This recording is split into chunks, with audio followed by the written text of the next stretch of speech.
¿Cómo están? Bien. Hoy nos acompaña Rosa Isela Rodríguez, secretaria de Gobernación. Va a hacer su presentación y después se va a una reunión de migración. Está Pablo Gómez, el titular de la UIF. Siéntense, por favor. Gracias. Ernestina Godoy, consejera jurídica, y el ministro Saldívar. Y vamos a tocar varios temas. También está recuérdame tu nombre. Bulmaro Juárez, que nos va a presentar él el día de hoy la cápsula de Suave Patria al final de la conferencia. Bueno, entonces, antes de iniciar vamos a poner un muy rápido recordatorio de Lázaro Cárdenas, porque el día de mañana es su aniversario luctuoso, de unos minutos, y el general Lázaro Cárdenas.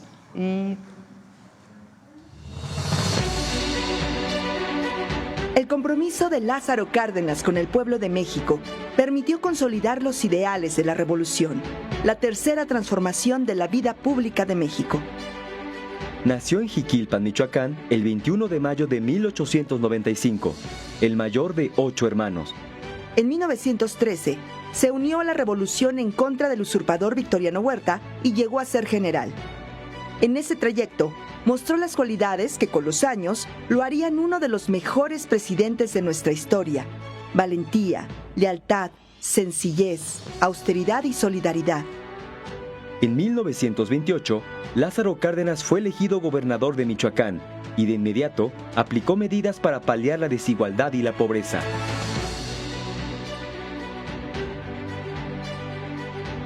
Esa visión social y participativa sería la marca principal de su labor a partir de 1934, cuando fue electo presidente de México, tras una campaña en la que recorrió prácticamente todo el país. Protesto guardar y hacer guardar la Constitución política de los Estados Unidos mexicanos y las leyes que de ella emanen. Apoyó las demandas salariales, la creación de sindicatos, el reparto de más de 18 millones de hectáreas de tierras directamente para casi 800,000 familias campesinas. Ordenó campañas masivas de alfabetización y salud y la creación de escuelas públicas en todo el país, en especial el Instituto Politécnico Nacional y el Instituto Nacional de Antropología e Historia. Estas acciones generaron los ataques de la oposición, de la burguesía nacional y de los empresarios extranjeros, de la prensa y hasta de los partidarios de Plutarco Elías Calles en el mismo gobierno. Pero Lázaro Cárdenas los enfrentó con absoluta determinación. Y en 1938, ante el desacato de las empresas petroleras para cumplir la ley mexicana, tomó la trascendental decisión de expropiarles y crear Petróleos Mexicanos, que se convirtió en el pivote del desarrollo industrial de México en el siglo XX. Se trata de un caso evidente y claro que obliga al gobierno a aplicar la ley de expropiación en vigor, no solo para someter a las empresas petroleras a la obediencia, sino porque habiendo quedado rotos los contratos de trabajo entre las compañías y sus trabajadores por haberlo así resuelto las autoridades del trabajo, de no ocupar el gobierno las instalaciones de las compañías, vendría la paralización inmediata de la industria petrolera, ocasionando estos males incalculables al resto de la industria y a la economía general del país. Se fueron ya muy lejos los grandes poderosos que a nuestra linda tierra vinieron a explotar.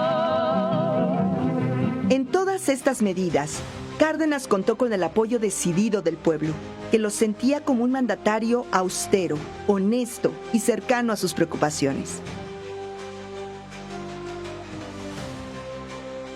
Su visión y la manera en la que la hizo realidad representan un ejemplo para todas y todos.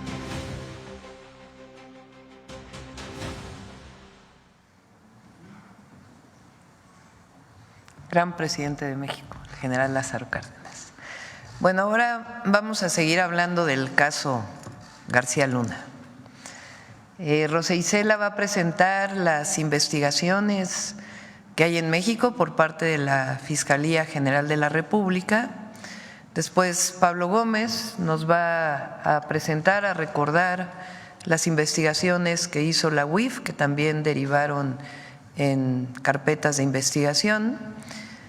Y después vamos a hablar de esta resolución de una jueza que ordena bajar la publicación de la reforma al Poder Judicial a la presidenta, y entonces Ernestina Godoy y el ministro Saldívar van a explicar por qué no tiene sustento esta solicitud que se está haciendo, no tiene ningún sustento jurídico, y vamos a hablar de ello. Y después pasamos a las preguntas y cerramos con la cápsula de Suave Patria. Adelante, Rosa Isela. Con permiso, Presidenta. Buenos días a todas y a todos. El contexto de este tema es que esta semana se confirmó que el ex secretario de Seguridad Pública de México y mano derecha del expresidente Felipe Calderón, Genaro García Luna, ayudó durante una década al cártel de Sinaloa a cambio de sobornos millonarios.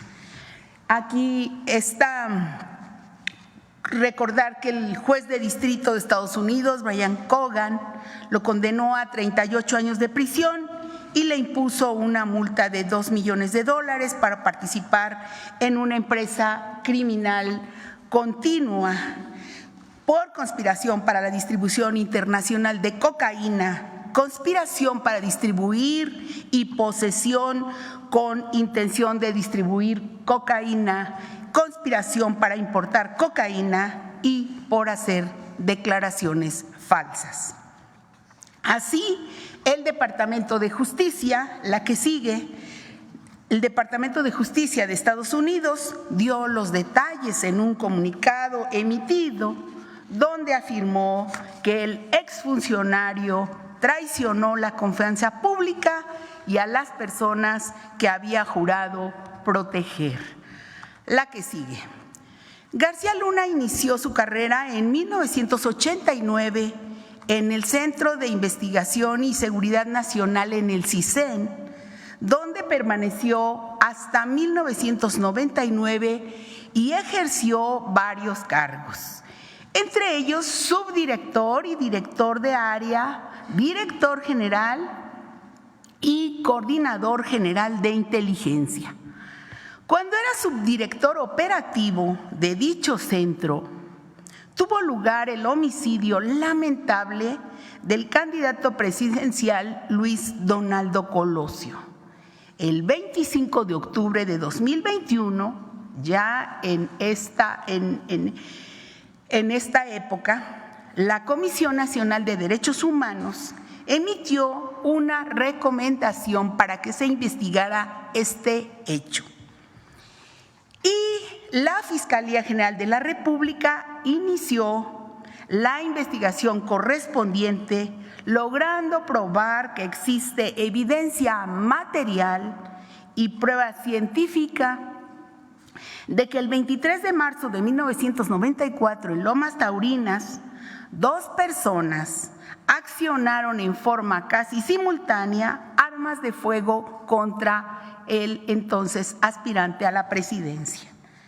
El llamado segundo tirador, Jorge Antonio, fue detenido de forma inmediata y llevado entonces a la entonces Procuraduría General de la República en Tijuana, en donde fue rescatado directamente por García Luna.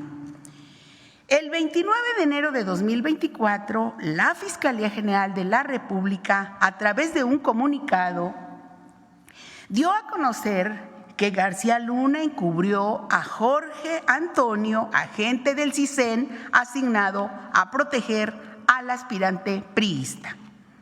Todas las pruebas aportadas por la Fiscalía General de la República, y en especial las de análisis de sangre, demuestran que en la ropa de dicho agente se halló el tipo de sangre de la víctima. Además, se encuentra debidamente probado que el CISEN mandó al acusado, a García Luna, al lugar de los hechos para después encubrirlo y sacarlo de Tijuana de manera urgente y subrepticia. Cabe señalar, para también contexto de este caso, que un juez, también integrante del Poder Judicial, negó a que se abriera esta carpeta de investigación y continuar con la investigación correspondiente. Estamos hablando del año 2024.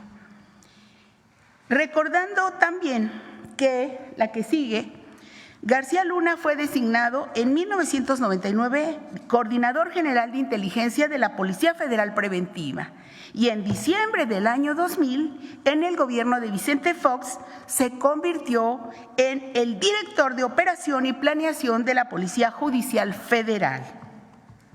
Y en 2001 fue nombrado titular de la Agencia Federal de Investigación, la AFI.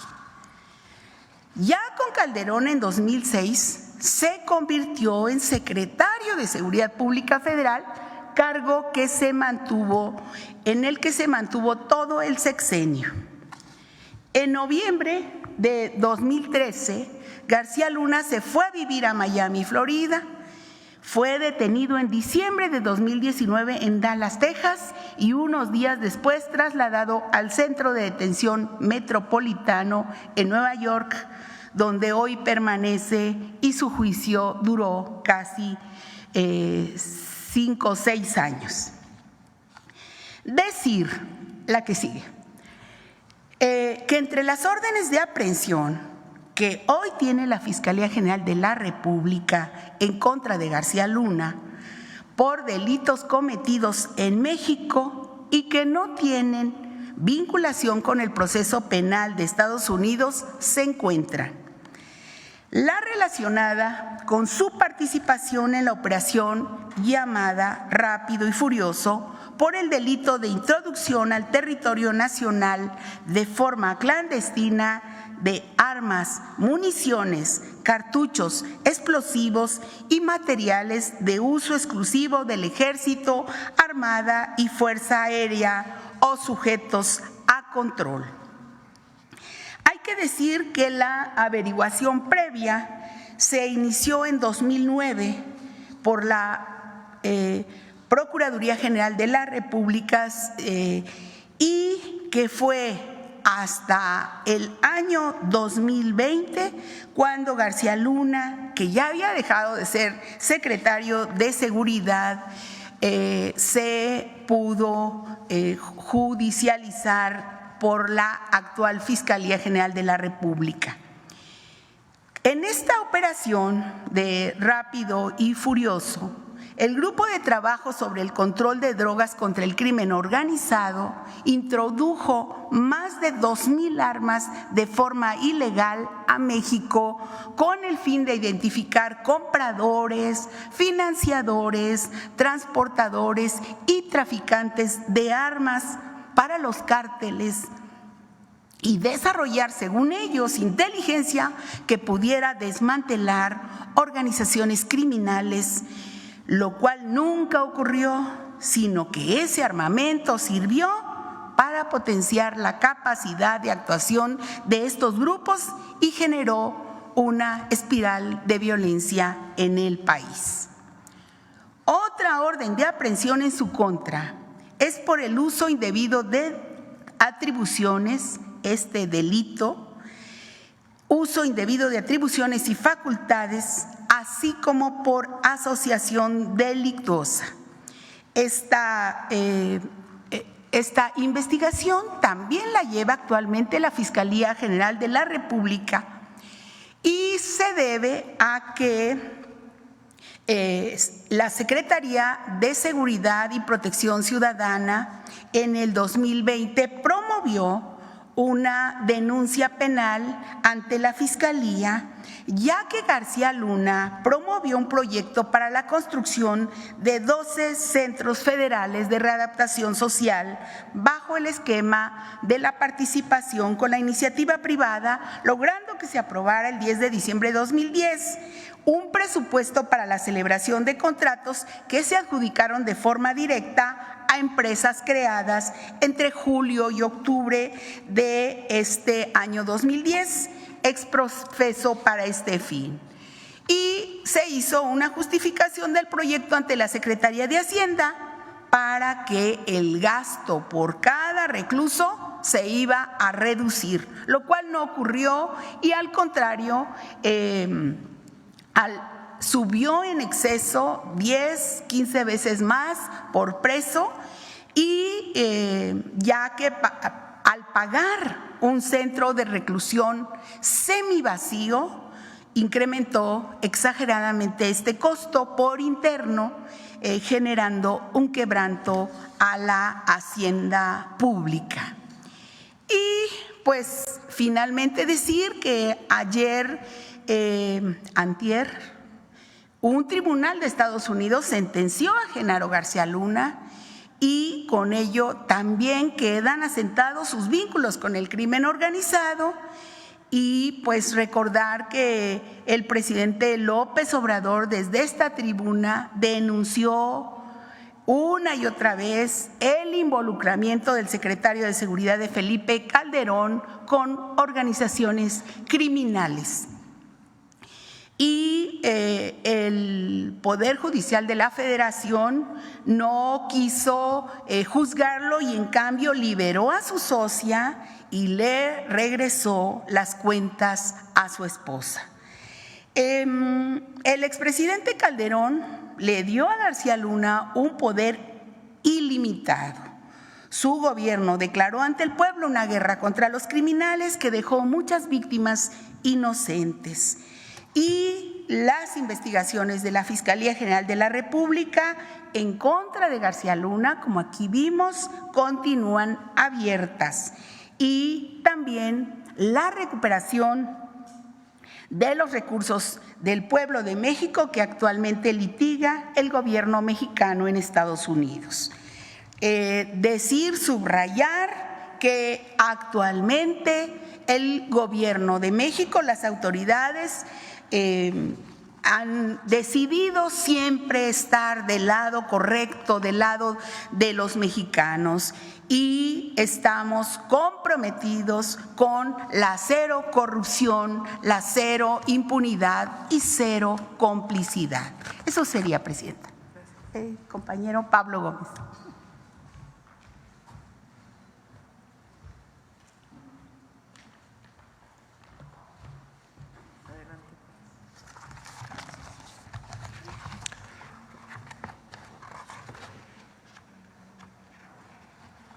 Buenos días, ciudadana presidenta. Buenos días, compañeras, compañeros. Estoy tirando todo esto.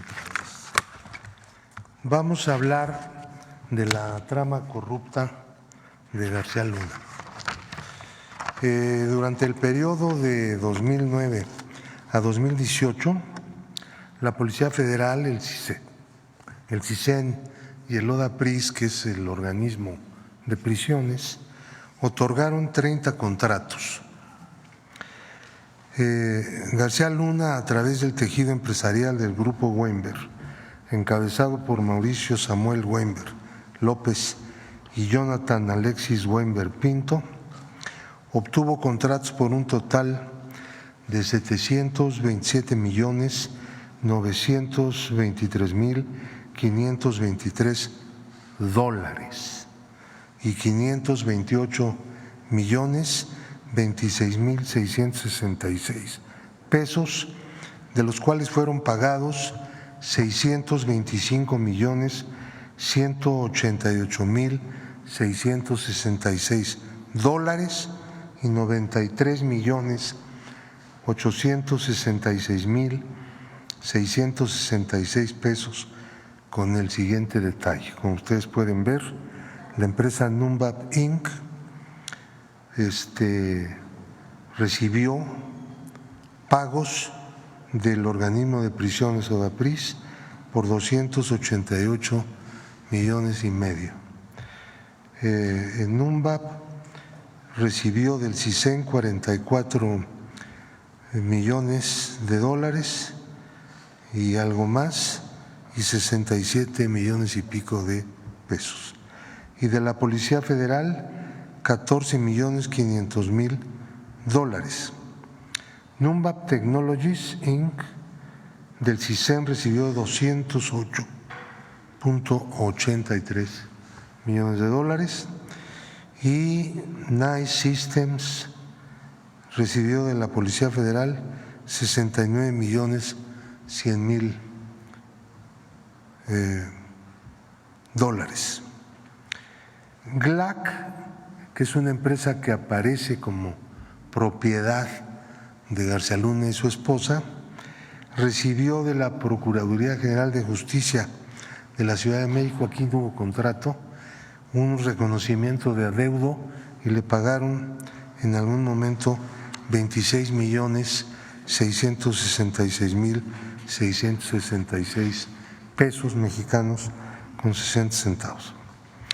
Este cuadro se conformó gracias al apoyo que llevó a cabo la entonces secretaria de Seguridad Pública, Rosa Isela Rodríguez, que está aquí presente. Bueno, estaba. Se nos adelantó al trabajo. De estos pagos, entre 2009 y 2018, la Policía Federal, CISEN, el Odapris y la Procuraduría pagaron 625 millones y fracción de dólares y 93 millones de pesos al grupo Weinberg a cuentas en México, Barbados e Israel. Entre julio de 2013 a enero de 2020, NUMBAP envió recursos a Estados Unidos por un total de 528 millones de pesos y 28 millones de dólares de manera directa. Los pagos del cuadro de arriba fueron hechos por entidades gubernamentales y depositados en cuentas de NUMBAP en el extranjero. Los de los cuadros de abajo fueron hechos por la empresa NUMBAP, cobrados en cuentas mexicanas y enviados al extranjero posteriormente.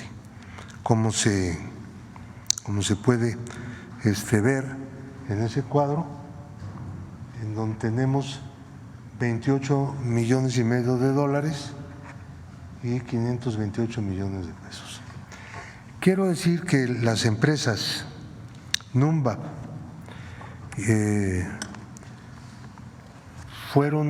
son constituidas en Panamá, no son empresas constituidas en el territorio mexicano, aunque operaron en México. Nunca pagaron impuestos en México y tampoco que se sepa en algún otro país. Esta es una red internacional de lavado que complementa la red de defraudación al Estado mexicano. Regresaron a México de cuentas del grupo Weinberg 189,801,468 dólares y a 109 beneficiarios, 82 empresas entre 2012 y 2020 por un monto de 182,543,823 dólares, 27 personas físicas entre 12 y 20 también en ese periodo por 7,257 millones un total de 189.80 millones de dólares que volvieron al país en la triangulación que estuvieron haciendo. O sea, les pagaba el Estado mexicano, sacaban el dinero al extranjero y una parte lo regresaban y lo entregaban a empresas que son pantalla, que son empresas de cartón. Muchos de ellos han sido considerados de esa manera como factureros por el sistema de administración tributaria, y algunas otras empresas existen, aunque no tienen un funcionamiento normal. También hay 27 personas a las que físicamente se les hicieron pagos. Ahora, veamos un detalle. Como ya lo mencionó Rosa Isela, la secretaria de Gobernación, la Fiscalía Especial en Investigación de Operaciones con Recursos de Procedencia Ilícita, Falsificación y Alteración de Moneda, y fiscales de la Fiscalía General de la República integraron una carpeta de investigación contra Genaro García Luna y sus socios relacionada con la contratación en el organismo de prisiones, ODAPRIS, contra 61 imputados, respecto a los cuales se obtuvo 61 órdenes de aprehensión, 12 de las cuales fueron cumplidas, 36 están vigentes, 8 personas fueron detenidas, 8 vinculados además a proceso. El Estado mexicano está en espera del proceso de extradición de Jonathan Alexis Weinberg Pinto, detenido el 31 de diciembre de 2023 en Madrid como posible responsable del tejido empresarial del grupo Weinberg, que fue el que utilizó a García Luna para poder conseguir los contratos. Primero daba él los contratos a través de otros funcionarios que ya están sometidos a proceso, y después que dejó de ser servidor público los conseguía, ya en el sexenio de Enrique Peña Nieto. Él operó transeccionalmente.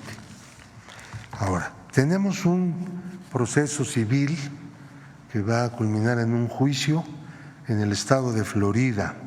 La demanda civil para la recuperación de activos presentada por el Gobierno de México en contra de Genaro García Luna y cómplices ante las Cortes del Condado de Miami-Dade en el estado norteamericano de Florida.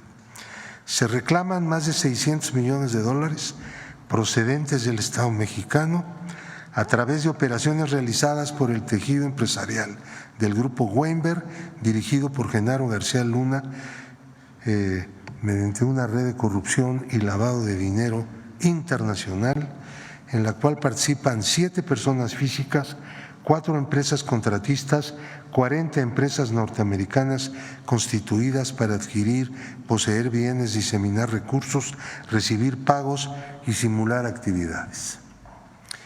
Antes del juicio propiamente dicho, que se llevará a cabo próximamente, dentro del proceso civil, le ha el juzgado ordenado entregarle al Gobierno de México $2,406,427, producto de la venta de inmuebles y de un acuerdo reparatorio que se hizo como parte de este proceso.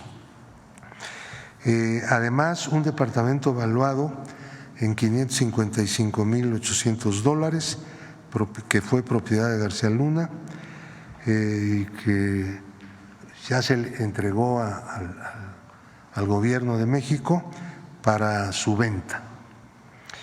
Y ya han sido aseguradas 15 propiedades adicionalmente pertenecientes a García Luna y sus cómplices. Ahora, esto se adelantó no hubo necesidad de concluir el juicio porque García Luna se negó a comparecer en el juicio personalmente y su esposa también, y fueron declarados en rebeldía, y entonces los bienes que estaban a su nombre, los que conocemos, puesto que ha sido una investigación que pues es muy complicada, pero tuvo algunos avances, esos pues ya han estado siendo adjudicados al gobierno de México y han sido regresados y entregado el dinero conforme ha ido vendiendo los inmuebles a la tesorería de la Federación. Muchas gracias.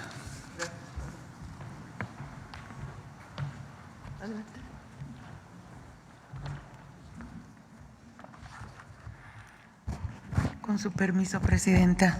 Muy buenos días. Vamos a explicar de manera muy general, tratando de no complicar, este tema de la actuación que han tenido distintos jueces, sobre todo jueces de distrito, emitiendo resoluciones de suspensión en todo el proceso, en las distintas etapas que ha tenido la reforma al Poder Judicial. Desde la presentación de la iniciativa lo intentaron con suspensiones, jueces de los estados, son jueces de distrito. Y así han ido presentando a lo largo de todo este proceso legislativo que ha llevado de manera muy pulcra el Poder Legislativo, y ellos han estado emitiendo una serie de resoluciones. El caso que nos ocupó ayer, según los medios, es que le están pidiendo a la presidenta eliminar la publicación en el Diario Oficial del decreto por el que se reforman diversas disposiciones constitucionales en materia del Poder Judicial. El antecedente es que le habían ordenado también al presidente López Obrador hacer lo propio cuando el día 15 de septiembre salió publicado en el Diario Oficial, se emitió una resolución, un amparo donde daban la suspensión insólitamente con efectos restitutorios, a efecto de que se eliminara. Ahora se ha resuelto, según entendemos, un incidente donde han revisado si se cumplió o no con aquella orden, llegaron a la determinación. Esta juez es una juez mujer que no se ha cumplido y por eso le requieren ahora a la presidenta, la doctora Claudia Sheinbaum, que realice eso. Hay una serie de argumentos jurídicos por los cuales es totalmente improcedente lo que están ordenando los jueces. Solo les voy a decir algunos de manera muy rápida, ¿sí? Uno es una facultad soberana del constituyente permanente exenta de revisión judicial.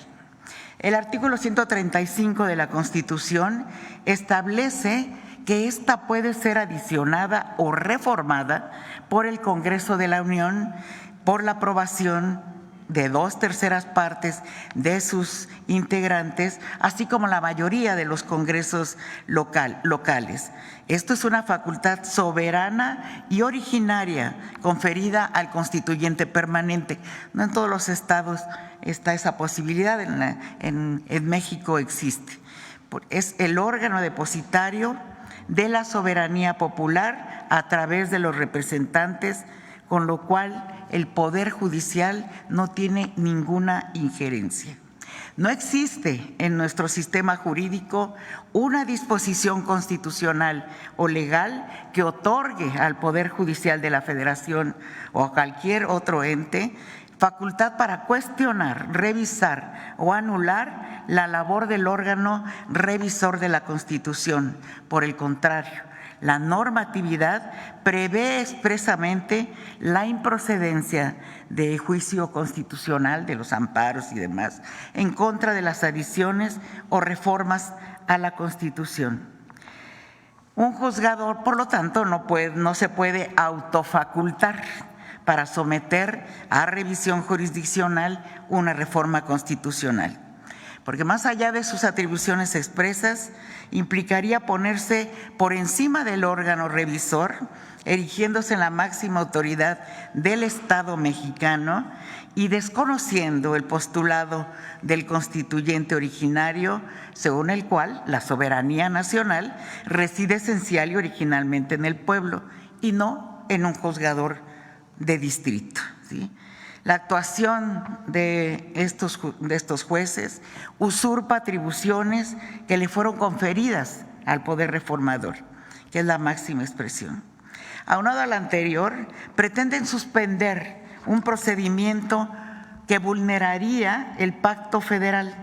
Es el pueblo quien ejerce la soberanía por medio de los poderes de la Unión. En ningún caso las determinaciones de uno o de otro poder pueden contravenir las estipulaciones que les da al pueblo de México, ¿sí? Resulta pues inverosímil que un juez de distrito no solo pretenda intervenir y limitar las facultades constitucionales del Congreso, sino además incluso de los congresos estatales que forman parte del constituyente permanente, ¿sí?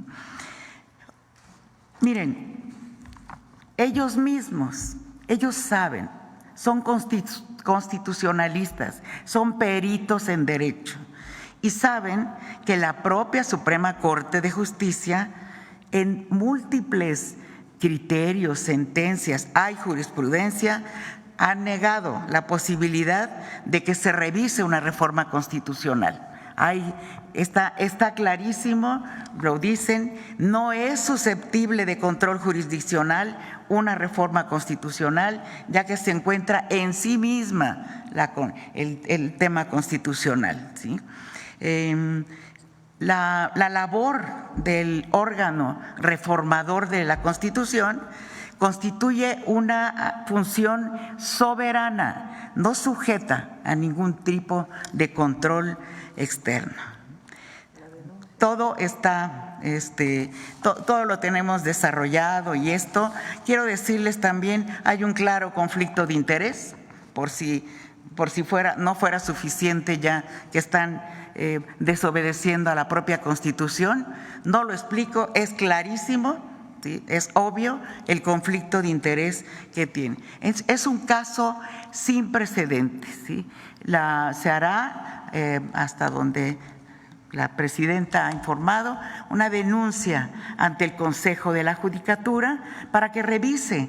Tienen que revisar este Consejo de la Judicatura la actuación de los jueces de distrito que están contraviniendo la Constitución, sus propios criterios, sus propias jurisprudencia, y que determine el Poder Judicial si están actuando o no bien estos jueces de distrito que pretenden erigirse por encima de la soberanía del pueblo de México y del poder reformador que está en el Congreso.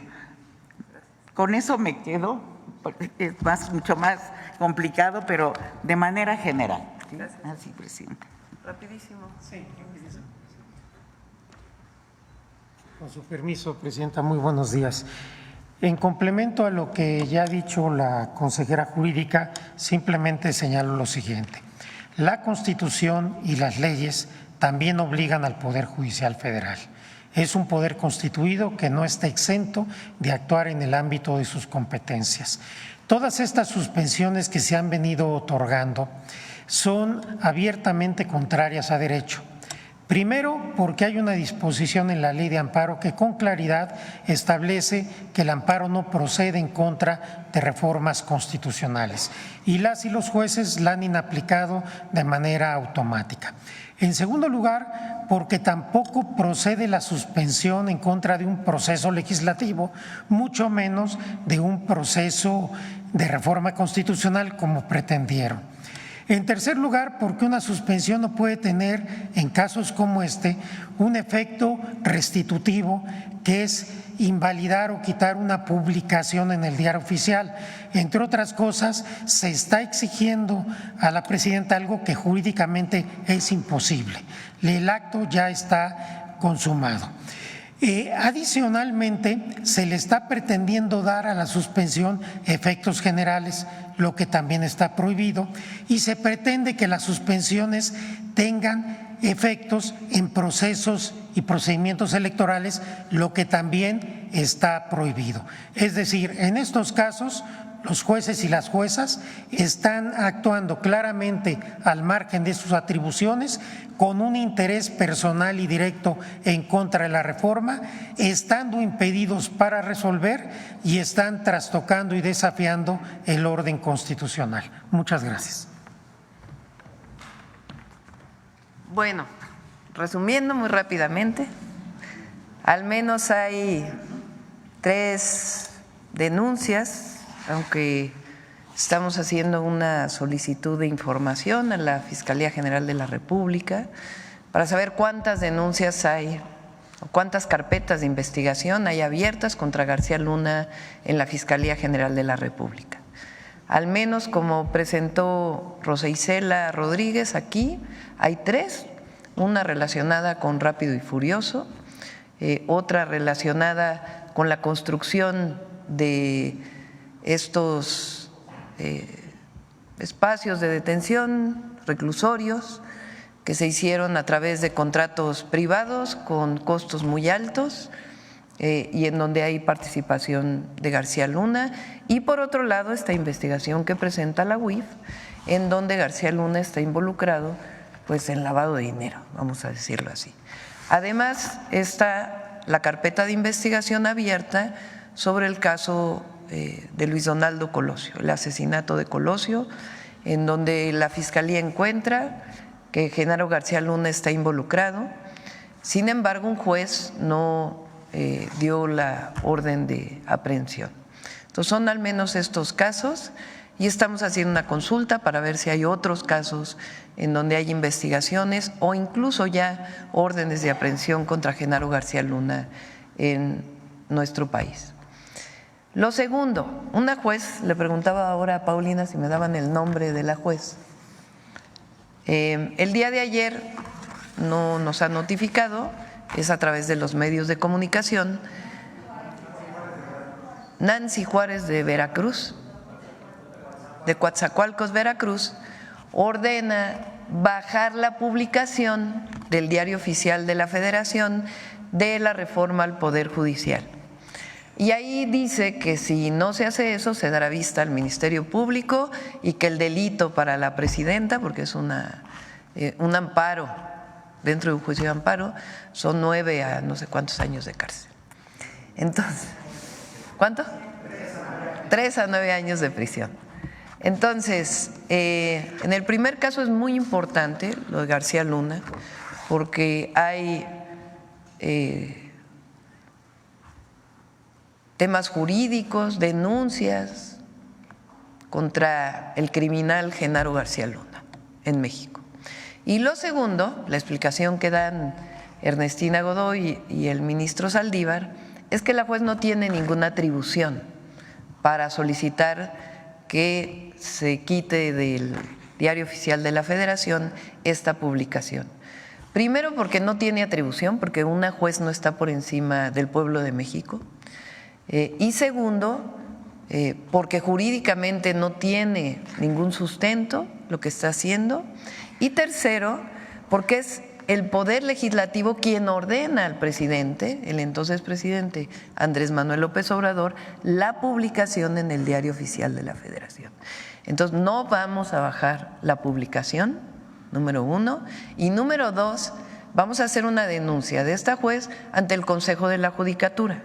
Ya sabemos que el Consejo de la Judicatura no necesariamente está haciendo su trabajo, pero de todas maneras no queremos que quede en la impunidad, queremos que quede un antecedente de que hay una juez que por encima de su función está pidiendo que se baje una publicación que se hizo a partir de un proceso legislativo de cambio constitucional que está establecido en la propia Constitución y que deriva de la voluntad del pueblo de México expresada en las urnas el 2 de junio del 2024. Entonces, esos dos temas queríamos plantearles. Ahora sí, pasamos a las preguntas. Vamos de nuevo a la primera fila, pero acá. Muy buenos días, Presidenta. Ramón Flores del Centinela Informa de Humanoid y funcionarios que la acompañan. La verdad es que nos urgía llegar aquí a la mañanera porque para mí es una pena el haber escuchado cómo ayer le matizaron la información varios periodistas y también la publicaron aquí en El País diciendo que el juez Brian Cogan había comparado a Genaro García Luna con el Chapo Guzmán. La verdad es que nosotros estuvimos presentes ahí en el juicio, bueno, en el juicio ya de la condena, y él nunca comparó a Genaro García Luna con el Chapo Guzmán. Le voy a decir textuales sus palabras del juez Brian Cogan, donde después de que termina de leer su carta Genaro García Luna, en unas breves palabras de su abogado César de Castro, pues la verdad es que el rostro del juez Brian Cogan se descompuso y le dijo, usted, prácticamente le dice cínico, porque le dice, usted es capaz de estar en la iglesia los fines de semana y saliendo de la iglesia a estar negociando con los narcotraficantes. Le dice, yo entiendo que usted me dice que es un padre de familia, que fue muy educado, pero su carta no me conmueve, porque aparte usted dejó que creciera el Chapo Guzmán, que se expandiera el Chapo Guzmán, que se fortaleciera el Chapo Guzmán, le dio la espalda a la sociedad mexicana como secretario de Seguridad Pública y remata diciendo esto, usted no es como el Chapo Guzmán, usted es peor que el Chapo Guzmán. Entonces, esa declaración la matizaron, la verdad es lamentable que haya habido, le llaman vacas sagradas del periodismo ahí en ese juicio y matizaran diciendo que había comparado el juez Brian Cogan a Genaro García Luna con el Chapo, nunca lo comparó, le dijo que era peor.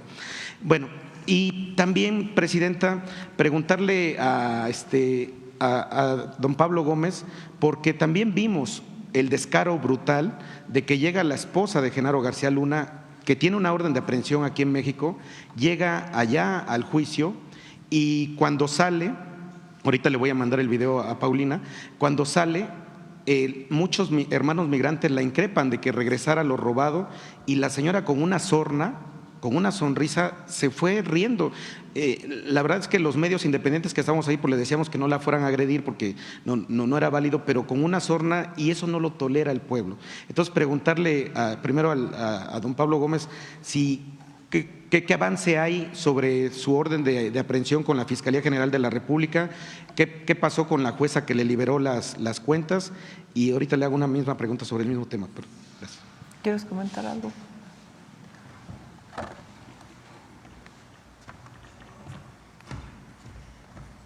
Gracias, con permiso. Sí, la orden de aprehensión contra García Luna y contra la esposa de García Luna es un proceso ya abierto que tiene a una gran cantidad de personas que están involucradas en ese procedimiento, que tienen orden de aprehensión. Hay varias personas que están en la cárcel por ese motivo. ¿Qué procede? Solicitar la extradición. Solicitar la extradición de todos los que están en Estados Unidos, empezando por García Luna y su esposa.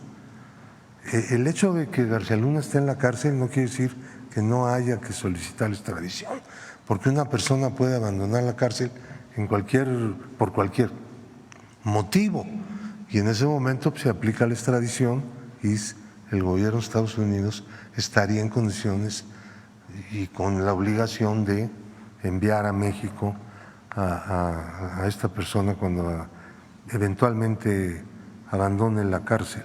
En cuanto a su esposa, pues inmediatamente deberían extraditarla. En cuanto a la jueza que quitó de la lista de personas bloqueadas a la esposa de García Luna, pues ustedes saben que no proceden, se los voy a decir con sinceridad, las quejas contra los jueces prácticamente son excepcionalmente proceden. Y siempre hemos presentado quejas, siempre hemos presentado recursos de revisión y siempre hay una negativa porque pues están en connivencia permanentemente. No por nada se hizo la reforma judicial más grande de la historia de México. Gracias. Y, Presidenta, sobre el mismo tema, sobre la declaración del juez Brian Cogan, donde dice que Genaro García Luna es peor que el Chapo Guzmán, preguntarle en concreto, ¿es un mensaje también directo para los próximos funcionarios públicos en este país saber en dónde pueden terminar si ellos se coluden con el narcotráfico o con el crimen organizado? Sí, y no se requiere necesariamente de un juzgado de Estados Unidos. Es decir, la cero impunidad es la cero impunidad. A delincuentes y a quienes engañan al pueblo de México diciendo que desarrollan una función cuando en realidad están en contra. Ahora, el tema también es que ayer, qué bueno que mencionas esto porque no se conoce, qué bueno que pudiste tomar la palabra y que mencionas que estuviste en el juicio y lo que realmente dijo el juez. Porque ayer en varios medios, ahora resulta que García Luna no, quién sabe por qué lo sentenciaron después de 5 años de juicio. Ahora resulta que no hay pruebas y salen colaboradores del gobierno de Calderón o parte de su gabinete diciendo que no saben por qué García Luna fue sentenciado, cuando hay pruebas de personas, una embajadora, incluso hay un general y hay otras personas que le dijeron a Calderón que lo que estaba ocurriendo y la colusión con los delincuentes. Pero además, como si el juicio de García Luna en Estados Unidos no hubiera tenido la suficiente información, cruce de pruebas, cruce de testigos como para declararlo culpable, y las palabras del juez. Y además, ayer también, o antes de ayer, otros periodistas, porque también hay que hablar de quien así lo hizo, el montaje de Florence Cassés es previo, es cuando él era director de la Agencia Federal de Investigación. El invento de supuestamente bandas de secuestro, la denuncia que hicieron periodistas en aquel entonces, las amenazas de García Luna contra estos periodistas, por ese montaje en donde también participó un conocido conductor. Así es. Son previas a que Calderón lo nombre como secretario de Seguridad. Entonces ahora resulta que es una víctima. Calderón sabía.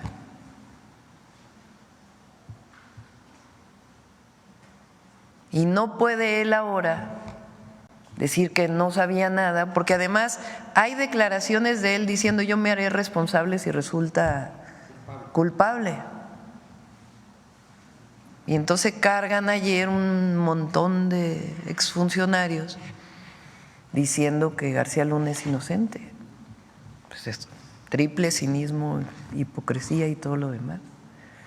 Entonces, como lo mencionamos ayer, es importante que el pueblo de México sepa que hay órdenes de aprehensión contra García Luna en México, que hay investigaciones, que incluso hay una investigación relacionada con el asesinato de Colosio que tanto dolor le causó a nuestro país. Y también pues vamos a ver el tema de la extradición de la esposa. Muchas gracias, presidenta. En mi segundo tema también nos entrevistamos con muchísimos hermanos migrantes allá en Nueva York. Hay un conflicto que tienen ahí también con el consulado y bueno, se acercaron muchos migrantes a quererle hacer una propuesta a usted, presidenta, a través de un servidor, de que ellos quieren destrabar el conflicto, de que a veces quieren tramitar su pasaporte, su INE, su acta de nacimiento, su matrícula consular y no les dan la información adecuada y luego dicen que los funcionarios del gobierno de la 4T son los que no los atienden. Entonces hubo un grupo que platicó conmigo y me dijo que le hiciera, que le hiciera llegar esta propuesta de que por qué no el gobierno hace un convenio con la UNAM, un ejemplo, de que por ejemplo los licenciados en Ciencias de la Comunicación, en vez de ir a hacer servicio a algún otro lado, lo hicieran en los consulados para que le pudieran brindar, no quiero ocupar la palabra ignorancia porque todos somos ignorantes en ciertos temas, pero porque muchos hermanos migrantes ignoran cómo hacer sus trámites para el acta de nacimiento, para la credencial de elector, para el pasaporte, y luego afuera de los consulados hay veces que hay abusones que les dicen: ¿quieres que te tramite tu acta de nacimiento? Pues te cobro tantos dólares. ¿Quieres que te tramite tu credencial de elector? Tantos dólares. Entonces ellos decían que si su gobierno podría proponer que cada sábado en cada consulado pudieran darles alguna orientación de cómo hacer sus trámites a los hermanos migrantes para que no tuvieran tantos conflictos con los funcionarios allá en Estados Unidos. Se va a modificar la manera en que operan los consulados. Esa es la principal función del canciller. Está trabajando en ello, en varios sentidos. Uno, hay muchos trámites, como por ejemplo un acta de nacimiento. Son trámites que tienen que ver con los estados, no con la federación, porque los registros civiles tienen que ver jurídicamente con los estados. Entonces lo que estamos trabajando también pues es la coordinación de las 32 entidades de la República con el sistema consular para poder facilitar la expedición de actas de nacimiento, actas de defunción o cualquier trámite que tenga que ver con el registro civil. Y además otros, por ejemplo, la emisión de la credencial de elector, pues tiene que ver con el Instituto Nacional Electoral y el consulado facilita el espacio para que se dé, pues esto tiene que simplificarse. Entonces, no es responsabilidad de nuestros hermanos migrantes, no es responsabilidad de nuestros paisanos y paisanas que viven del otro lado, el que la atención no sea correcta, es responsabilidad de los consulados. Entonces, por eso tiene que modificarse la forma de atención de los consulados, en donde su principal función sea la atención a las y los mexicanos que viven en particular en los Estados Unidos, pero no solamente. Entonces, está trabajando en ello el secretario Juan Ramón de la Fuente, y ya va a venir aquí para poderlo presentar, pero tenemos también que avanzar en la facilitación de trámites para que pueda ser mucho más fácil el acceso a todo lo que requiere un mexicano o mexicana que vive en el exterior. Okay. Y por último, presidenta, yo soy originario de un municipio que se llama Río Blanco, Veracruz.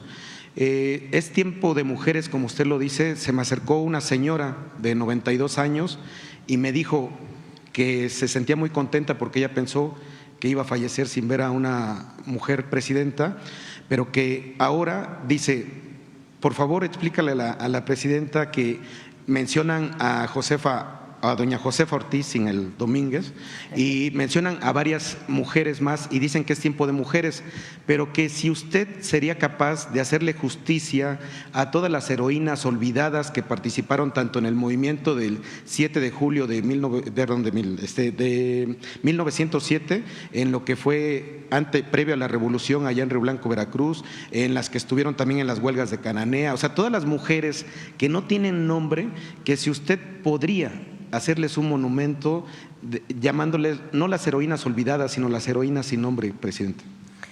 De hecho, lo hice en la Ciudad de México. Cuando fui jefa de gobierno, Paseo de la Reforma, que es pues una avenida no solo de la Ciudad de México, sino del país completo, porque la capital de la República pues es capital de todas y todos los mexicanos. Esta avenida tan importante de la Ciudad de México, que le pertenece a las y los mexicanos, no tenía una sola mujer. Tiene muchísimos monumentos dedicados a hombres que en la historia cumplieron alguna función y tienen su reconocimiento.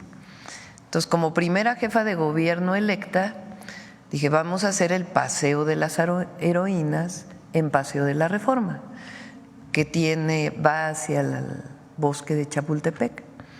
Ahí hay 13 monumentos. Uno de los monumentos es a las heroínas anónimas, que no conocemos sus nombres, que hay que seguir investigándolas porque hay que conocer sus nombres, pero que han jugado un papel trascendental en la historia de México, en las 4 transformaciones y además apoyando a sus familias, porque esta idea de que a veces yo decía en los mítines, ¿quién le dio de comer a los revolucionarios? Pues una tarea tan importante como otras. Entonces, tareas que de alguna manera fueron orientadas a las mujeres, que no debería ser así, pero que las cumplimos durante muchísimos años, no son reconocidas como parte de la transformación de nuestro país. Entonces sí, y hay que seguir reivindicando a las heroínas anónimas. Acá. Buenos días, presidenta. Buenos días, compañeros. De Hidalgo, presidenta, preguntarle, pues está muy sonado el tema del Poder Judicial. Tengo esta pregunta para usted. En este esfuerzo de combatir la corrupción, pues el juez federal Gregorio Salazar Hernández sobreseyó la causa de Gerardo Sosa Castellán, quien fue acusado de lavado de dinero y delincuencia organizada, aún con pruebas de un daño de más de 58 millones de pesos a la máxima casa de estudios del estado de Hidalgo. Esto, ¿cómo considera esta decisión usted, que fue emitida antes de la apertura del juicio? Y pues, si usted cree que se siga reflejando la persistencia de la corrupción en el Poder Judicial. Por otro lado, mi otra pregunta es, considerando la magnitud del Centro de Reciclamiento de Economía Circular en Tula, el cual anunciaron en días pasados, ¿cómo se garantiza que la operación de las plantas recicladoras de residuos orgánicos y de materiales de construcción cumplan con los estándares internacionales de sostenibilidad? ¿Y qué impacto económico y ambiental se espera a corto y largo plazo para los hidalguenses?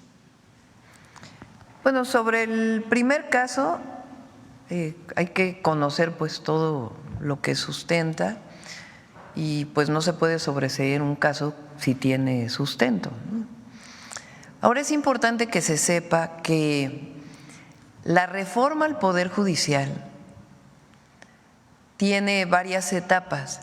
Una etapa es con los jueces, magistrados, ministros y ministras federales. Bueno, ministras y ministros de la Suprema Corte solo son federales, pero magistrados y jueces federales.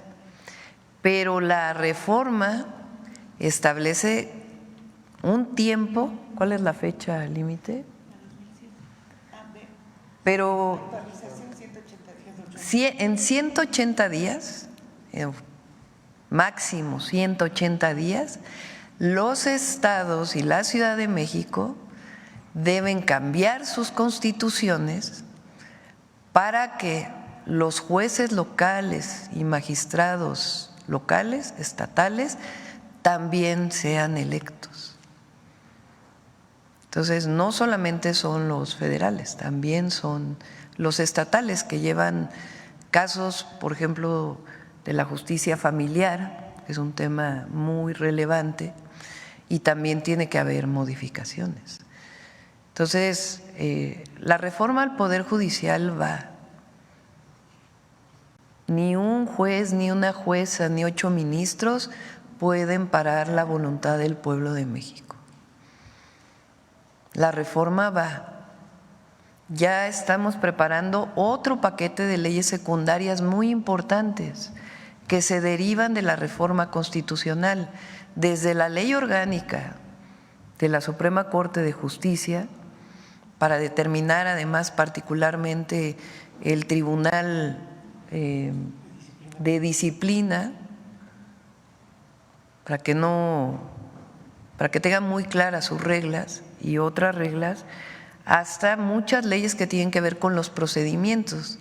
Recuerden que la reforma al Poder Judicial también establece tiempos, por ejemplo, para resolver un juicio mercantil o un juicio que tiene que ver con pago de impuestos. Ya no va a ser como ahora, que pueden pasar años y años y años y años, amparos, amparos, amparos y amparos, para que no se paguen los impuestos, sino que en 6 meses se va a tener que resolver por parte del Poder Judicial.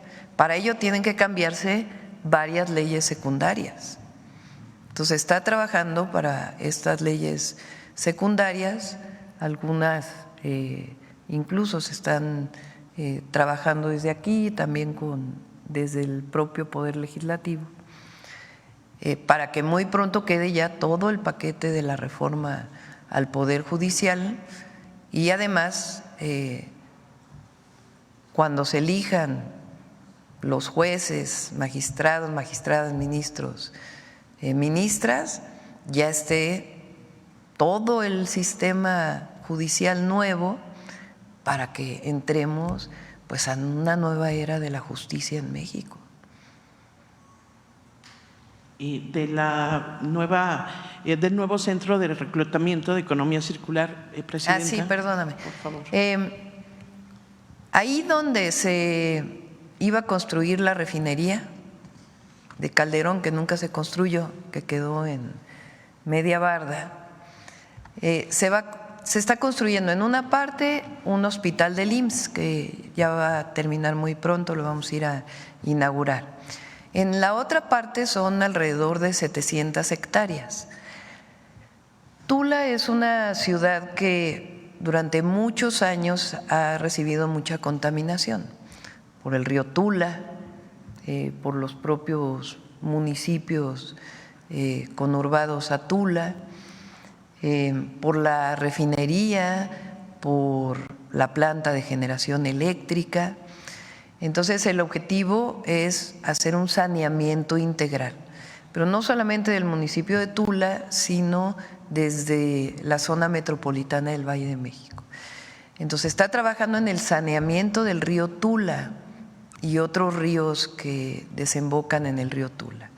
Estamos trabajando para poder hacer la planta de generación eléctrica que hoy usa combustóleo en una planta de ciclo combinado, lo cual reduciría de manera muy importante las emisiones.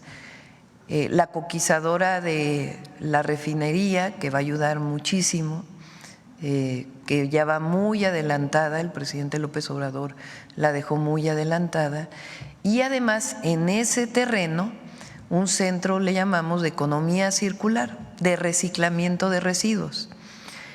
Se va a hacer un convenio, todo este trabajo lo va a coordinar la secretaria Alicia Bárcenas, se va a hacer un convenio con el Instituto de Ingeniería de la UNAM para trabajar en un centro de reciclamiento de basura orgánica, otra inorgánica, otra de residuos de la construcción e incluso otra que permita usar los lodos de las plantas de tratamiento de agua para producción de electricidad.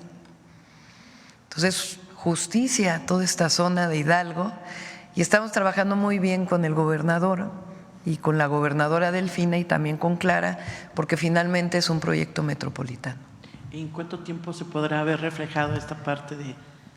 Se están haciendo los estudios.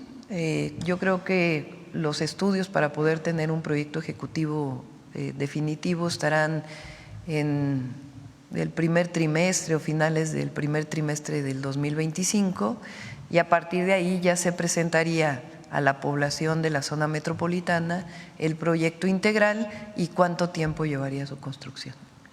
Gracias.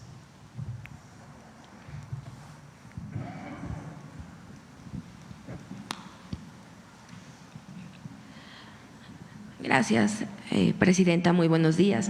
Janet Galindo, de Grupo Transmedia La Chispa.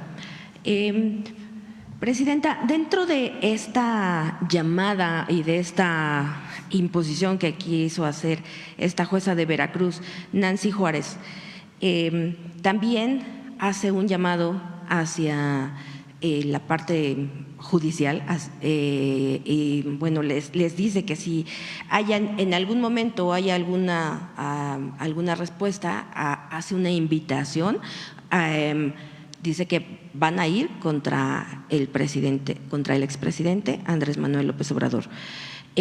¿Cuál sería su opinión en este caso? Y pues también saber qué es lo que ha pasado con el juez César de Castro, que también fue quien… el abogado César de Castro, quien también quiso manchar el nombre del presidente. No sé, ¿cuál sería su opinión en torno a esto, presidenta? Pues es que no tiene sustento. Y además hay que repetirlo a los trabajadores y trabajadoras del Poder Judicial. Ellos no tienen de qué preocuparse, a menos que estén defendiendo algún privilegio en particular o algún negocio, porque sus salarios, sus compensaciones, todo lo que cubre sus ingresos van a ser respetados. Así lo dice un artículo transitorio de la reforma en la Constitución. Un trabajador del Poder Judicial tiene su salario, su ingreso, vamos a ponerlo así, se compone de diferentes agregados. Entonces está el salario base y luego tiene una compensación por usted sabe más, sus bonos, sus complementos, nada de eso va a cambiar, se les mantiene completo su ingreso.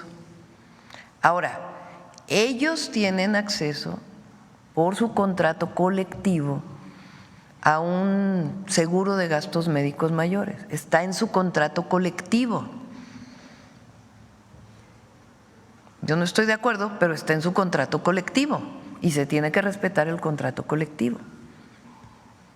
Entonces, ¿por qué están protestando? Tienen derecho a protestar porque no están de acuerdo con la reforma que se hizo. México es un país libre, democrático, y tienen razón. Pero si están protestando porque se van a afectar sus derechos laborales o sus ingresos, no tienen razón de ser, porque no se van a afectar. Entonces, esto es importante que lo conozcan todos los trabajadores del Poder Judicial. Ahora, si siguen en paro, a pesar de que el Consejo de la Judicatura ya dijo que tienen que regresar a trabajar, pues entonces que el Consejo de la Judicatura pues les aplique los descuentos que se tienen que aplicar porque alguien no vaya a trabajar. Ahora, que una jueza, por su propio criterio, que no tiene nada que ver con las leyes, con el Estado de Derecho que tanto se habla, sino por una ocurrencia quiere hacer algo contra un servidor público o exservidor público, contra el presidente Andrés Manuel López Obrador, el expresidente Andrés Manuel López Obrador, pues ¿con qué sustento? No, pues es que no tiene sustento jurídico. No, es que no tiene sustento jurídico, hasta un golpe de Estado. Tiene que construirse, aunque no sea dentro de la ley, con una legitimidad, con un… ¿Cuál golpe de Estado? La verdad. O sea, una jueza que por su invento le pide a la presidenta que quite del Diario Oficial de la Federación lo que al presidente le ordenó el Poder Legislativo después de un proceso electoral en donde el pueblo de México determinó la composición del Poder Legislativo y la Constitución y la Ley de Procedimientos Electorales. Ese Poder Legislativo, con todos los mecanismos de ley, cambia el Poder Judicial a partir de una iniciativa que envía el entonces presidente Andrés Manuel López Obrador, todo sustentado en la Constitución. Bueno, que una jueza tenga una ocurrencia. Y en un plazo de 24 horas, o sea… Por eso es una ocurrencia de una jueza que no tiene ningún sustento jurídico. Por eso le pedí a Ernestina, al ministro Saldívar, que explicaran por qué no tiene ningún sustento jurídico. Entonces, no vamos a bajar la publicación porque no tiene sustento jurídico. Y aunque el Consejo de la Judicatura no sancione a los jueces, vamos a presentar esta queja porque está fuera de sus funciones. Un juez, una jueza también tiene que cumplir con la ley, con la Constitución. Es más, esa es su función primordial. Entonces, por un amparo que hace una jueza, ahora resulta que hay un problema de un golpe de Estado. No, yo no lo veo así. Sencillamente, nosotros no podemos ir contra el pueblo de México, y eso está en el artículo 39 de la Constitución. Ok. Presidenta, y en otro tema, no sé si usted sepa, bueno, se logró el registro de la licenciada Cristina Alonso para liderar el Sindicato de Trabajadores Petroleros de la República Mexicana, pero resulta que es la única mujer y la única contrincante, sí, por decirlo así, de Ricardo Aldana. Entonces, pues ella hace un llamado también a todos los trabajadores a mantener la unidad, y pues también pide que, como es tiempo de mujeres, que la apoyen los trabajadores, y también hacia el secretario del Trabajo, lo único que les pide pues es que vigilen solamente el proceso. Este proceso, estas elecciones ya se darán para el día 28 del presente. No sé, ¿cuál sería su opinión sobre que ya una mujer ha logrado llegar a esta etapa, Presidenta? Pues ahora sí que libertad a las y los trabajadores para que elijan a quien ellos y ellas decidan. Nosotros no tenemos por qué meternos a una elección sindical, eso se hacía antes, pero no, esta es una decisión de las y los trabajadores petroleros. Muchísimas gracias. Acá que te había dicho antes, ¿eh? Sí. Ya vamos a ir cerrando. Buenos días, Presidenta. Fernando Mejía, de Grupo 7 Noticias. El día de ayer, Oralia Pérez, abogada penalista, fallecida en Cuauhtémoc, en viaducto, en una camioneta sin placas, con vidrios polarizados. La pregunta sería: ¿qué acciones tomará el gobierno para garantizar la justicia en el caso del asesinato de la abogada?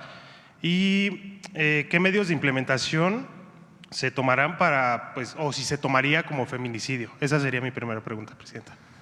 ¿Aquí en la ciudad? Sí. Sí, bueno, lo lleva la Fiscalía General de Justicia de la Ciudad de México. Entiendo que ayer hubo 3 homicidios en la ciudad y creo que ayer dieron una conferencia de prensa, ya muy noche, el secretario de Seguridad de la ciudad y el fiscal de la ciudad, y es un caso que lo tienen que llevar ellos, y cualquier apoyo que requieran de las instituciones federales en el marco de la ley, pues lo van a tener. Ok, muy bien, gracias. En otro tema, presidenta, respecto a la Estrategia Nacional de Seguridad que integra a la Guardia Nacional bajo el mando de la Sedena, un sector de la población sigue preocupado por la posibilidad de una militarización del país y el uso de la fuerza para reprimir las protestas y la libertad de la manifestación. Sabemos que esto, pues, evidentemente no sucederá, pero ¿de qué manera le garantiza, ¿no?, que esto no puede suceder a las personas que, pues, aún así lo siguen creyendo?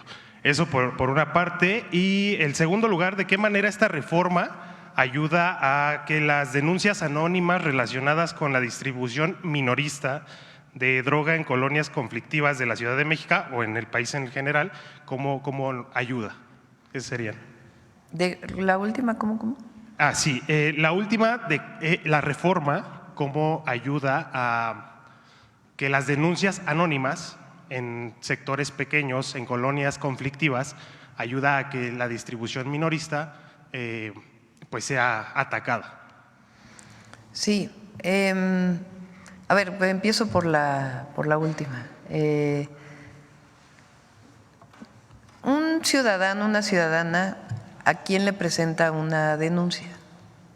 Al Ministerio Público, a las fiscalías.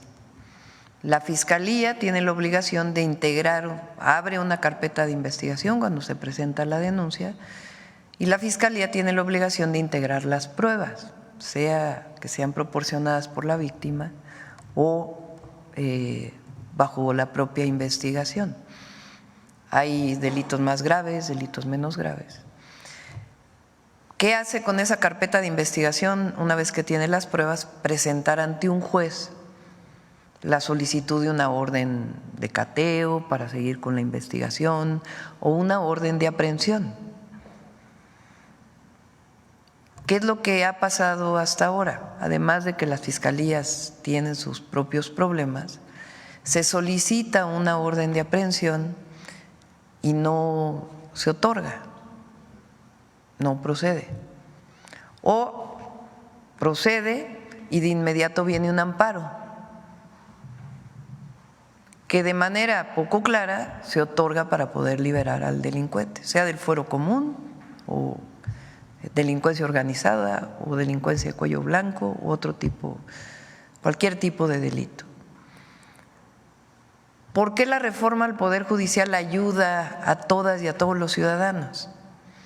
Porque ya no va a estar el juez nombrado por alguien, ya no le va a deber su puesto a una persona. ¿A quién va a responder ese juez? Al pueblo, porque el pueblo lo eligió. Y su elección va a ser abierta, conocida, transparente. Pero además, en vez de que exista el Consejo de la Judicatura, va a haber un tribunal de disciplina que con una serie de normas y una serie de reglas va a sancionar al juez que cometa un acto de corrupción, alguna irregularidad, con sus criterios, sin subjetividades. Ese tribunal también va a ser electo. Entonces, ¿qué estamos construyendo? Un sistema de justicia y un poder judicial distinto al que tenemos ahora, que aquí se ha presentado en muchas ocasiones las irregularidades. Más del 60% de la población en todas las encuestas a la fecha está de acuerdo en la elección. O sea, incluso más de los que votaron por nosotros están de acuerdo en la elección. Entonces, eso es por un lado. Ahora, tu primera pregunta, el tema de la militarización. ¿Qué garantiza? Primero, que la comandanta suprema de las Fuerzas Armadas es una civil y que nunca va a ordenar la represión. El primer día que tuvimos la Mañanera del Pueblo, que estuvo aquí Pablo, que fue dirigente estudiantil del 68,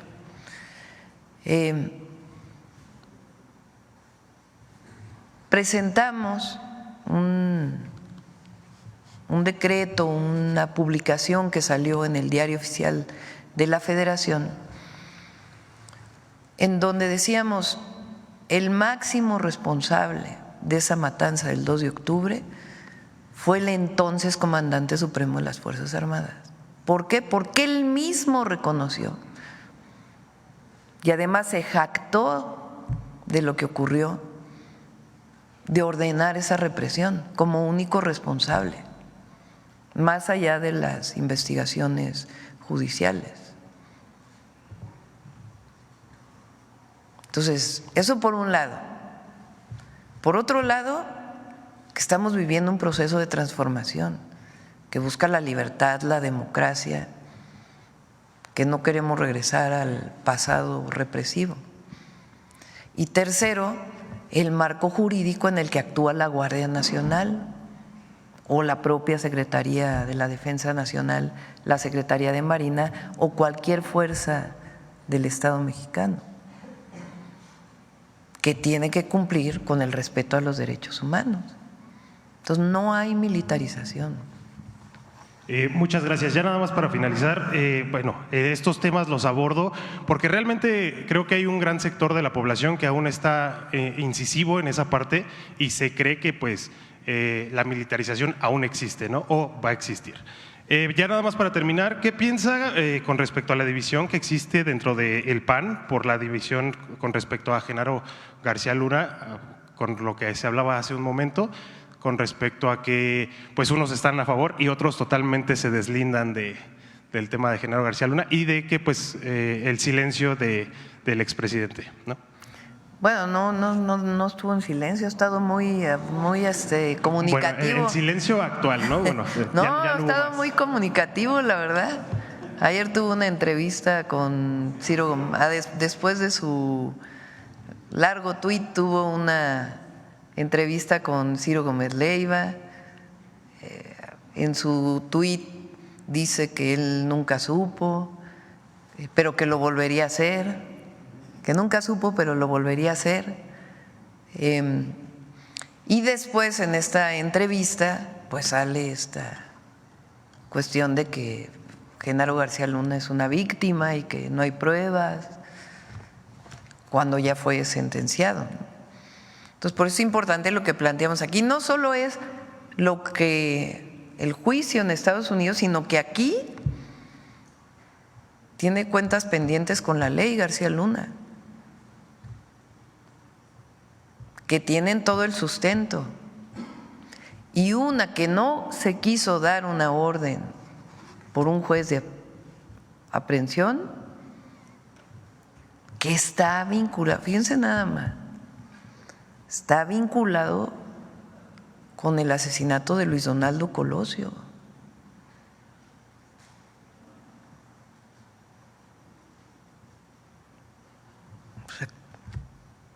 Y luego el expresidente que dice que lo volvería a hacer,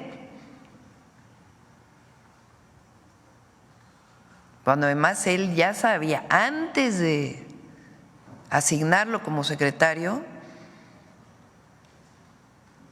del caso del montaje de Florence Cassés y Vallarta se pide, del caso de bandas delincuenciales vinculadas con secuestro que se había él inventado, amenazas que habían vivido periodistas. A ver, ¿por qué eso no se dice?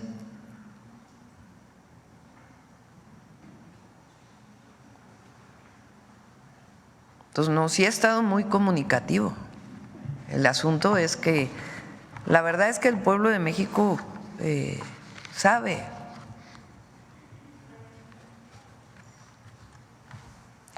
Acá. Ya nos vamos a ir 5 minutos más y cerramos con la cápsula. Hola, Presidenta, buenos días. Manuel Galeazzi Ramírez de Sin Línea y El Político en las Redes. Preguntarle su opinión y su postura respecto a la suspensión en el INE de la elección de jueces, bueno, del proceso para elegir a jueces, magistrados y ministros. La presidenta del INE dijo que va a acatar las resoluciones para pues no desobedecer esto y que si bien sigue en curso todos los demás procedimientos, pues van a esperar a ver qué resuelve. Primero, esa sería mi primera. Sí, no está suspendido. Lo que llamó la presidenta del INE, y creo que es pertinente, es a que el Tribunal Electoral del Poder Judicial de la Federación pudiera manifestarse en torno a estos amparos que se están recibiendo.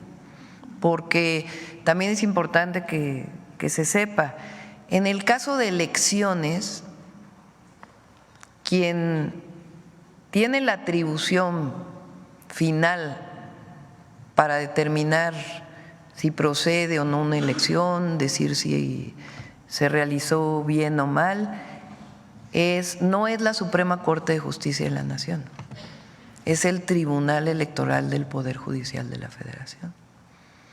Entonces, lo que hizo la presidenta del INE es decir, pedirle al Tribunal Electoral que se manifieste en torno a esto. Ok, sí, bueno, dice que están en espera de resoluciones jurídicas precisamente y bueno, esto no podría llegar a frenar o pausar cada vez más la elección de jueces, magistrados y ministros. Usted ahorita descartaba que hay un golpe de Estado, pero ¿no sería esto una estrategia de los mismos jueces, magistrados y ministros para dilatar el proceso?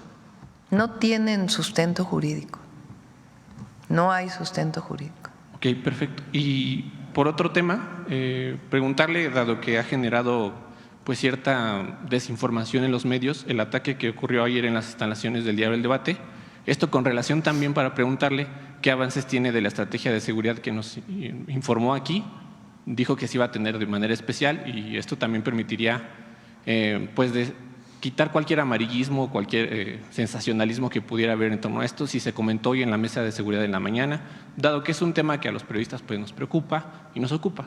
Gracias, presidente. Pues primero condenar obviamente el hecho y se están haciendo las investigaciones. El 29, martes 29 de octubre, viene todo el gabinete de seguridad a presentar los avances, los índices delictivos, los avances y todo lo que estamos desarrollando en el Gabinete de Seguridad.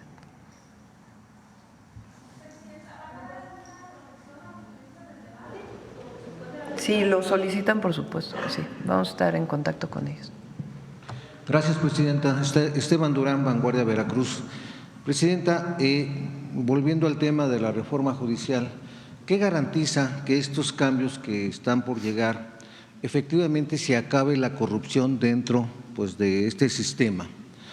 Porque es bien sabido que la corrupción empieza con los policías, cuando detienen a alguien ilegalmente, cuando revisan su vehículo, le revisan su mochila, le siembran droga, le siembran armas y ahí empieza ese penal para muchas personas, sobre todo para las madres, para las hermanas, para las hijas, que por estos motivos pues están sus familiares en las cárceles.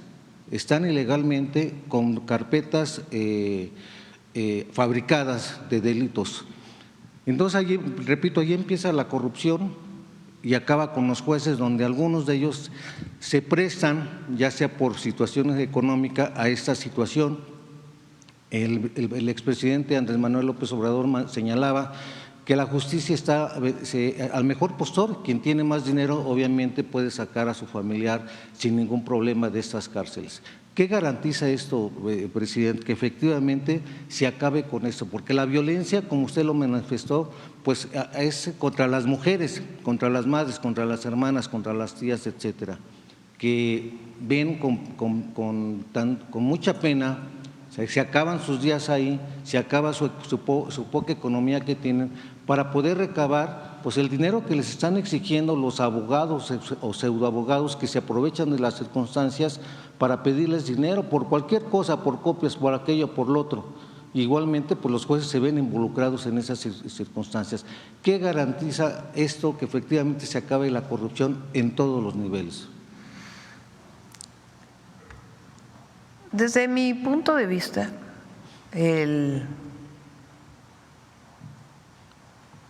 siempre es mejor que decida el pueblo, en el caso del Poder Judicial, a lo que hemos vivido durante todo este periodo. Si un juez, una jueza, es electo por el pueblo de México, es muy distinto a que alguien lo nombre, aunque digan que hay carrera judicial.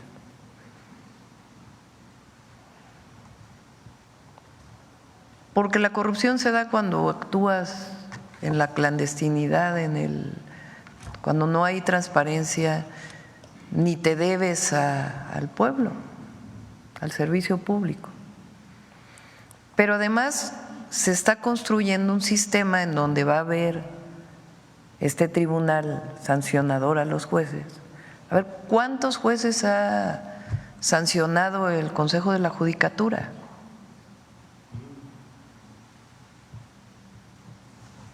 Entonces va a haber un tribunal que va a estar revisando con criterios, no se trata de que no tenga, por eso es la ley orgánica que se va a presentar, que tenga reglas, pero que sean sancionados frente a denuncia ciudadana o frente a la propia actuación de un caso.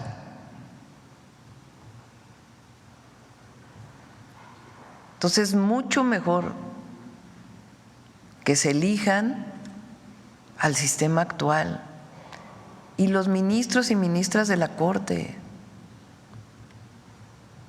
Por eso cuando en un espacio preguntas qué es mejor, que los elige el Senado o el pueblo de México, y la gente dice el pueblo de México. Entonces es la propia institución que se está reformando, que va a responder al pueblo, y además pues todos los instrumentos que hay para poder vigilar su actuación y que responda también a la denuncia ciudadana. Sí, gracias, presidenta.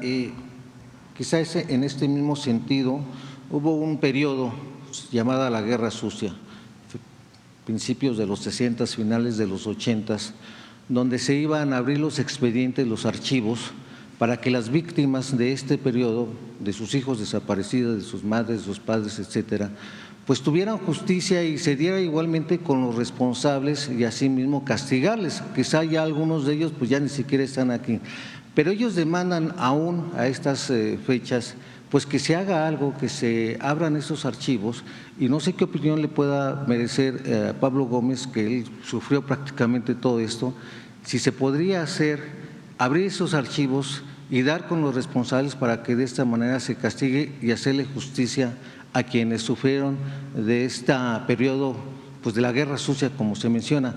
Y finalmente, presidenta, el 11 de octubre se cumplieron 15 años de la desaparición de Luz y Fuerza del Centro. Los trabajadores, por ende, pues quedaron, miles de ellos quedaron desempleados, no han encontrado un lugar, y muchos de ellos tampoco pues les han dado su dinero que les correspondía.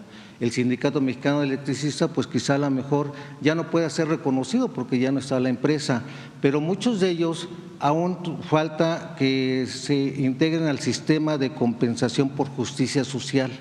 Son varios y ellos tienen la esperanza de que efectivamente en esta administración con usted ya estén integrados, y quienes pues todavía están desamparados y quienes tienen todavía la capacidad de trabajar pues puedan incorporarse al gobierno en cualquier área. Pues eso es lo que demandan, y es una demanda que se quedó pendiente con el anterior presidente. Gracias, presidente. Sí, con esta cerramos. En el primer caso se hizo una comisión de la verdad. Vamos a pedirle a Arturo Medina que pudiera venir a platicar los avances de esa comisión que se hizo con el presidente Andrés Manuel López Obrador. Ayer leí que hubo un hallazgo ahí en Guerrero relacionado con este tema, entonces vamos a pedirle a Arturo para que pueda platicar cuáles fueron los avances de esa comisión y de ese trabajo que se realizó. En el segundo caso,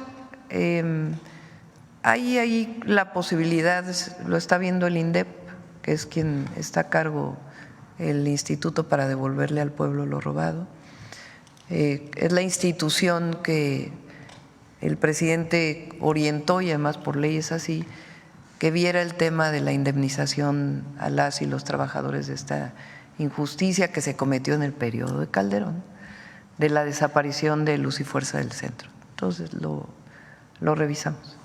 Bueno, vamos a cerrar con la cápsula de Suave Patria. Adelante. Con su permiso, Presidenta. Cuari, Presidenta, Cuari a todos los que se encuentran en este recinto. Les acabo de decir buenos días en la lengua ralámuli del estado de Chihuahua. Voy a ser muy breve. Cada semana nosotros vamos a presentar en esta sección unas cápsulas que se llaman Suave Patria, donde vamos a abordar mucha de las vidas, mucha de la experiencia, de los triunfos que han tenido mujeres, hombres y la sociedad en general. En esta ocasión, el equipo de Suave Patria tenemos el honor de presentar a Lorena Ramírez, una corredora rarámuri del municipio de Huichocha del estado de Chihuahua. Como ustedes verán, la historia Huachochi, Chihuahua, como ustedes verán, la historia de Lorena Ramírez ha estado en desafíos, pero también es una historia que realmente ha servido y ha motivado a muchas mujeres mexicanas. Matetera va con ustedes esta cápsula. Gracias.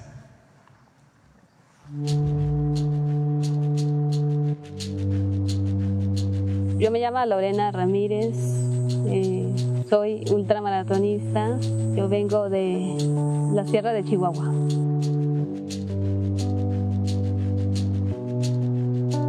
Sí he vivido discriminación por ser indígena, yo creo. De acuerdo con los datos más recientes de la Encuesta Nacional sobre Discriminación 2022, el 28.9% de las mujeres que refirieron haber sufrido discriminación señalaron que la razón fue por ser indígena o afromexicana. Como ando así, pues veo así, pues no me dejan pasar, hay mesas en la puerta, pues ahí me quedaban. Me siento muy contenta vestir así como ando y correr a otros países, mostrar mi cultura rarámuri, cómo somos rarámuri y cómo vestimos, presentar a mi país aquí en México.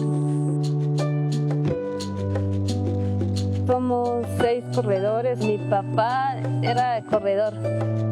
Cuando era niña sufría mucho por la necesidad, comida y ropa. No tenía ganas de tener ropas nuevas, tomar cosas de jugos, leches. Por eso hicimos fundación, porque yo sí viví en medio de la montaña, pues yo conozco cómo vive la gente, mis hermanos indígenas, y yo soy una mujer rarámuri mexicana.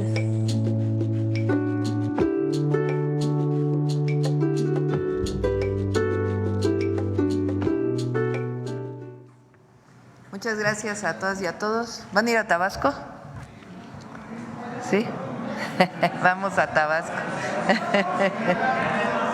Hasta luego.